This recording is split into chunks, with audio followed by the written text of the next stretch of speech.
Start करते हैं श्रमिक कार्ड हेतु पंजीकरण। सबसे पहले मैं आपको बता देता हूँ इसका परिचय। असंगठित क्षेत्र के भवन व अन्य निर्माण श्रमिकों के नियोजक और सेवा शर्तों को विनिमय करने और उनकी सुरक्षा, स्वास्थ्य व कल्याण के उपाय के उद्देश्य से राज्य में वर्ष 2009 में राज्य नियम अधिनियम किए जाने के पश्चात भवन एवं अन्य सह निर्माण श्रमिक कल्याण मंडल गठित किया गया। मतलब 2009 के बाद में मजदूर कार्ड बनना है वो शुरू कर दिया गया था। आप परिचय पढ़ना चाहते हैं तो पढ़ सकते हैं पूरा, ठीक है। अब आपको बताता हूँ निर्माण श्रमिक है वो कौन कौन होते हैं, ठीक है। पत्थर काटने वाले या पत्थर तोड़ने वाले या पत्थर पीसने वाले कामगार, राजमिस्त्री यानी मेसन, बढ़ई, कारपेंटर, पताई करने वाले यानी पेंटर, पुताई करने वाले पेंटर, फिटर या बार बेंडर, सड़क या पाइप मरम्मत कार्य करने वाले प्लम्बर, इलेक्ट्रीशियन, कुएं खोदने वाले, बिल्डिंग्स बनाने वाले मजदूर या बेलदार, सैप्रेम या मिक्समैन मतलब सड़क बनाने में लगे लोग, हथौड़ा चलाने वाले, छप्पर डालने वाले, मिस्त्री, लोहार, लकड़ी चीरने वाले, पंप ऑपरेटर, बड़े यांत्रिकी कार्यों में लगे भारी मशीनरी के ऑपरेटर जैसे रोलर चालक, चौकीदार, सुरंग कर्मकार, संगमरमर व अन्य पत्थर कर्मकार, चट्टान तोड़ने वाले, खनि कर्मकार, बांध, पुल, सड़क या भवन सह निर्माण सहक्रिया में नियोजित होने वाले लगे कोई अन्य कारगर हैं वो इस योजना में शामिल हैं। कारखाना अधिनियम 1948 के अधीन ईंट बनाने में लगे कर्मकार है वो भी इसमें शामिल है, ठीक है दोस्तों। अब बात करते हैं, मैं आपको ये नोट भी लिखा हुआ है इसमें ये बता दूं, प्रबंधन अथवा प्रशासन की हैसियत से कार्य करने वाला व्यक्ति निर्माण श्रमिक में शामिल नहीं होगा। इसी प्रकार ठेकेदार तथा ईंट, पत्थर, बजरी, रोड़ी, लोहा आदि निर्माण सामग्री उपलब्ध कराने वाला व्यक्ति तथा स्वयं की पूंजी लगाकर लाभ कमाने के उद्देश्य से निर्माण व्यवसाय में लगा हुआ व्यक्ति निर्माण श्रमिक की परिभाषा में शामिल नहीं होगा। मतलब इस तरह के लोग हैं वो इस योजना में शामिल नहीं होंगे। मतलब ईंट, पत्थर, बजरी आदि की जो दुकान करते हैं, शॉप चलाते हैं वो इसमें योग्य नहीं है। ऐसे ही ठेकेदार हैं वो भी इसमें योग्य नहीं है। मतलब ठेकेदार निर्माण श्रमिक का जो ये लेबर कार्ड है वो नहीं बनवा सकता है। श्रमिक कार्ड के लाभ है वो मैं आपको आगे सभी योजनाओं के बारे में बता दूंगा। अब हिताधिकारी पंजीयन के लिए पात्रता क्या होनी चाहिए, यानी निर्माण श्रमिक होना चाहिए। जो बंदा बनाना चाहता है वो एक मजदूर होना चाहिए और उसकी आयु 18 से 60 वर्ष के बीच की होनी चाहिए। राजस्थान का मूल निवासी होना चाहिए। मैं आपको ये भी बता दूं दोस्तों, ये जो निर्माण श्रमिक का जो प्रोसेस मैं बता रहा हूँ ये सिर्फ राजस्थान के लिए है, अन्य राज्य के लिए अलग भी हो सकता है, ठीक है। जिसने वो मजदूर जिसने पिछले 12 माह में कम से कम 90 दिन निर्माण श्रमिक के रूप में कार्य किया हो पंजीयन कराने हेतु पात्र है। मतलब 90 दिन तक जिसने काम किया है कहीं पे मजदूरी का, ठीक है, वो ये कार्ड बनाने के लिए पात्र है, योग्य है, वो ये कार्ड बनवा सकता है। हिताधिकारी पंजीयन के लिए आवश्यक दस्तावेज कौन कौन से चाहिए, मतलब कौन कौन से डॉक्यूमेंट्स की जरूरत पड़ेगी एक मजदूर कार्ड बनवाने के लिए, वो आपको बता दूं। आयु का प्रमाण पत्र जो किसी स्कूल के रिकॉर्ड से जारी किया गया हो, मतलब कोई टीसी वगैरह या कोई स्कूल वगैरह लिख करके दे रहा हो, या जन्म मृत्यु के पंजीकरण के रिकॉर्ड से जारी किया गया हो, अथवा किसी डॉक्टर सरकारी डॉक्टर है उसके द्वारा प्रमाण पत्र जारी किया गया हो, या अथवा मतदाता पहचान पत्र, Aadhaar card, driving licence, ration card, ये सभी इसमें आयु के प्रमाण में लग सकते हैं। कोई भी एक डॉक्यूमेंट इसमें से लगाना होगा। इसके अलावा पासपोर्ट साइज की एक रंगीन फोटो की जरूरत पड़ेगी और एक निर्धारित प्रारूप में नामांकन यानी भरा हुआ फार्म ये जो खाली फार्म है इसका आवेदन का, उसका लिंक मैंने डिस्क्रिप्शन में दे दिया है, आप वहां से ये फॉर्म डाउनलोड कर सकते हैं, ठीक है। इसके अलावा निर्माण श्रमिक होने का नियोजक या ठेकेदार का प्रमाण पत्र अथवा ऐसा प्रमाण पत्र उपलब्ध नहीं होने पर निम्न में से किसी एक के द्वारा जारी किया गया प्रमाण पत्र भी उपलब्ध स्वीकार्य है। मतलब कोई ठेकेदार या नियोजक है वो सिग्नेचर करके दे दे, ठीक है, वो फार्म जो मैंने डिस्क्रिप्शन में दे रखा है जिसका लिंक वो डाउनलोड करोगे उसी पे इस ठेकेदार या नियोजक के सिग्नेचर होंगे, ठीक है। आप वहाँ से डाउनलोड करके उस पर ठेकेदार या नियोजक का सिग्नेचर है वो करवा सकते हैं।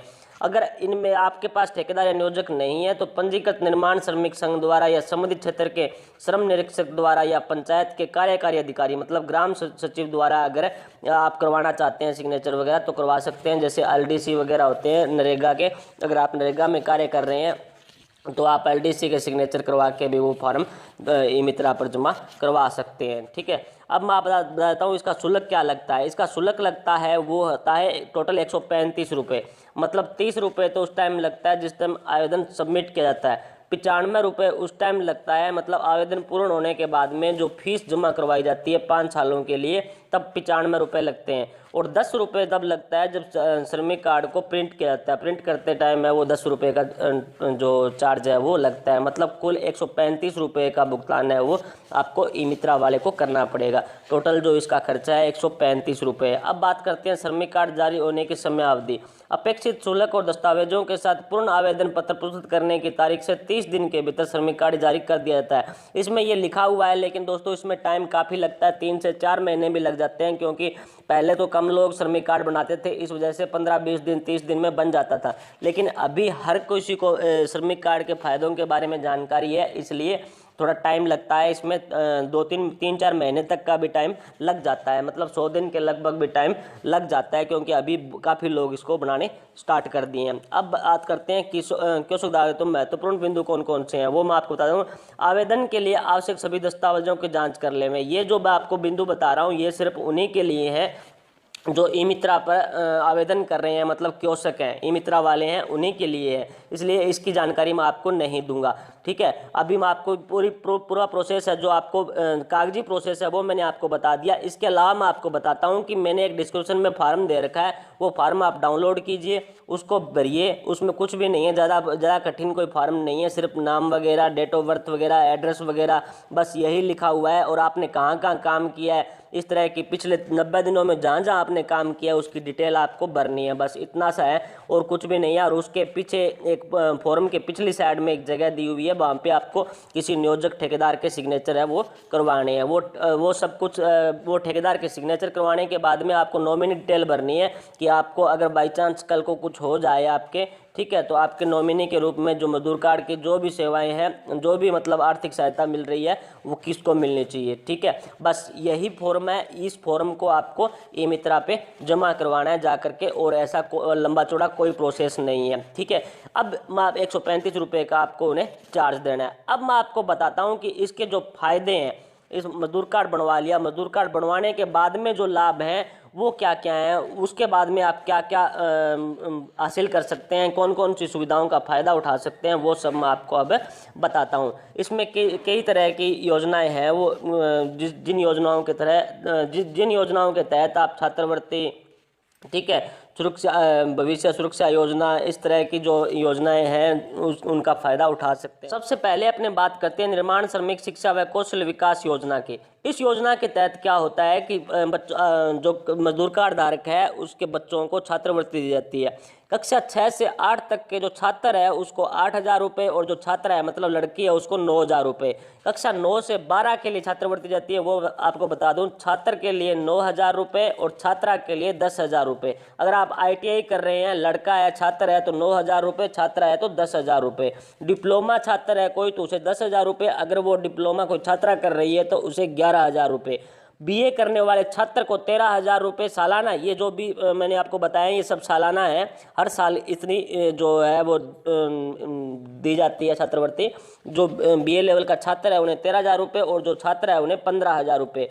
जो छात्र MA कर रहे हैं उन्हें 15,000 रुपये, और जो लड़कियां MA कर रही है उन्हें 17,000 रुपये सालाना जो छात्रवृत्ति है वो दी जाती है। अब मैं आपको विस्तार से बता देता हूँ। इसमें जो योग्यता क्या होनी चाहिए वो आपको बता देता हूँ भी, आपको कौन कौन से जो लोग हैं कार्ड धारक हैं वो उसमें योजना का फायदा उठा सकते हैं। इस योजना का मंडल में हिताधिकारी के रूप में पंजीकृत निर्माण श्रमिकों, मतलब आपका मजदूर कार्ड बना हुआ होना चाहिए। हिताधिकारी के पुत्र पुत्री पत्नी ही शिक्षा सहायक योजना के लिए पात्र होंगे। मतलब जिनका मजदूर कार्ड बना हुआ है उनकी पत्नी छात्रवृत्ति ले सकती है, या उनका पुत्र ले सकता है, या उनकी पुत्री ले सकती है। अधिकतम दो बच्चे हैं उनके, वो छात्रवृत्ति ले सकते हैं। हिताधिकारी के अधिकतम 2 संतान अथवा 1 संतान एवं 1 पत्नी, मतलब पत्नी तो एक ही होती है, तो पत्नी को छात्रवृत्ति प्राप्त करने की पात्रता होगी। परंतु यदि पति पत्नी दोनों पंजीबद्ध हिताधिकारी हों तो पति पत्नी के अधिकतम 2 बच्चों को छात्रवृत्ति की पात्रता है वो होगी। परंतु मेधावी छात्र छात्राओं को नगद पुरस्कार के लिए कोई सीमा नहीं होगी। मतलब छात्रवृत्ति है वो तो 2 ही बच्चों को मिलेगी, लेकिन मेधावी छात्रवृत्ति है वो जितने भी बच्चे होंगे उन सभी को मिलेगी। कक्षा 6 से स्नातकोत्तर स्तर की कक्षा में सरकारी या केंद्र सरकार द्वारा मान्यता प्राप्त निजी स्कूल या महाविद्यालय में नियमित रूप से अध्ययनरत हो। मतलब प्राइवेट एडमिशन ना हो, रेगुलर एडमिशन होना चाहिए, तभी ये छात्रवृत्ति मिलेगी। राज्य में संचालित सरकारी या मान्य निजी किसी ITI एवं पॉलिटेक्निक पाठ्यक्रम में नियमित अध्ययनरत हो। ठीक है, मेधावी छात्र छात्रा द्वारा नगद पुरस्कार प्राप्त करने के लिए कक्षा 8 से 12वीं तक की परीक्षा 7% अंक या समकक्ष ग्रेड में उत्तीर्ण की हो। मतलब 70% अंक है, ये 7%, इसमें 75% अंक है, सॉरी, इसको 7% ये गलती से लिखा हुआ है। डिप्लोमा, स्नातक व स्नातकोत्तर स्तर की परीक्षा में चिकित्सा, इंजीनियरिंग या अन्य प्रोफेशनल परीक्षा सहित 60% या अधिक अंक या समकक्ष ग्रेड प्राप्त की हो या उत्तीर्ण की हो, तभी मेधावी छात्रवृत्ति है वो मिलेगी। हिताधिकारी की पत्नी को छात्रवृत्ति की पात्रता के लिए उसकी आयु 35 वर्ष से अधिक न हो तथा विषय संस्था में नियमित अध्ययनरत हो। मतलब कोई प्राइवेट एडमिशन ना हो, रेगुलर एडमिशन होना चाहिए, नियमित एडमिशन होना चाहिए। किसी वर्ष के लिए छात्रवृत्ति सुसंगत परीक्षा उत्तीर्ण कर लेने पश्चात ही देय होगी। मतलब जब आप एग्ज़ाम पास कर लोगे तभी उस कक्षा की छात्रवृत्ति आप उठा सकते हैं। मतलब कक्षा 6 की आपको लेनी है तो 6 में अध्ययनरत हो तब नहीं, 7वीं में आप एडमिशन ले लोगे तब 6ठी क्लास की मिलेगी, 8वीं में एडमिशन ले लोगे तो 7वीं क्लास की मिलेगी।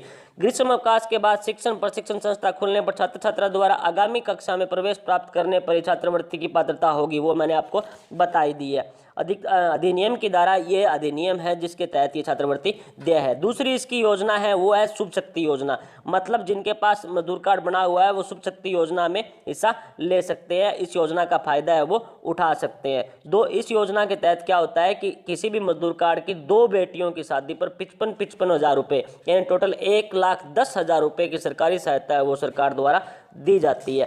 शादी के समय लड़की कम से कम 8वीं पास होनी चाहिए, उम्र उसकी 18 साल होनी चाहिए और घर में एक शौचालय होना चाहिए, मतलब टॉयलेट होना चाहिए। मजदूर कार्ड बने 1 साल पूरा हो गया होना चाहिए, ये इसकी शर्तें हैं। ये शर्तें अगर आपका मजदूर कार्ड कंप्लीट करता है तो आपको बताता हूँ कि आपको किस तरह से ये छात्रवृत्ति मिलेगी। लड़की के पिता या माता अथवा दोनों कम से कम 1 वर्ष से मंडल में पंजीकृत होना चाहिए। या तो आपको बता ही दिया, 1 साल आपका पुराना मजदूर कार्ड है वो 1 साल कम से कम पुराना होना चाहिए।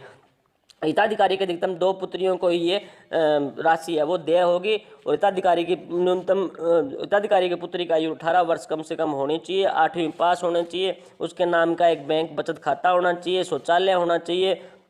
हिताधिकारी कम से कम 90 दिन निर्माण श्रमिक के रूप में कार्यरत हो। मतलब जिस दिन आपने आवेदन कर रहे हैं उस आवेदन से 90 दिन पहले तक वो काम में लगा हुआ होना चाहिए, मतलब मजदूरी के काम कर रहा होना चाहिए। प्रोत्साहन राशि हिताधिकारी के निर्माण श्रमिकों ने भौतिक सत्यापन की शर्त पर देय होगी। मतलब जब आपका भौतिक सत्यापन हो जाएगा, आपके अधिकारी आपके घर पर आके चेक कर जाएंगे, उसके बाद में ये राशि देय होगी। प्रोत्साहन राशि का उपयोग महिला हिताधिकारी पुत्री के विवेक के अनुसार आगे शिक्षा या व्यावसायिक प्रशिक्षण प्राप्त करने, स्वयं का व्यवसाय प्रारंभ करने, कौशल विकास प्रशिक्षण प्राप्त करने आदि में तथा स्वयं के विवाह हेतु उपयोग में लिया जा सकता है। मतलब जरूरी नहीं है कि आप विवाह के लिए पैसा आपको विवाह के लिए पैसा मिलेगा, बल्कि आप व्यावसायिक प्रशिक्षण वगैरह या अपना कोई धंधा स्टार्ट करने के लिए पैसा ले सकते हैं। लेकिन ये शर्तें हैं जो 18 साल से ऊपर वाली ये पूरी होनी चाहिए, 8वीं पास आपकी बच्ची होनी चाहिए। योजना का हित लाभ प्राप्त करने के लिए अधिकारी द्वारा निर्धारित प्रपत्र में, मतलब जिस तरह से आप आवेदन करते हो मजदूर कार्ड का, उसी तरह से आपको एक आवेदन और करना पड़ेगा शुभ शक्ति योजना के तहत। ठीक है,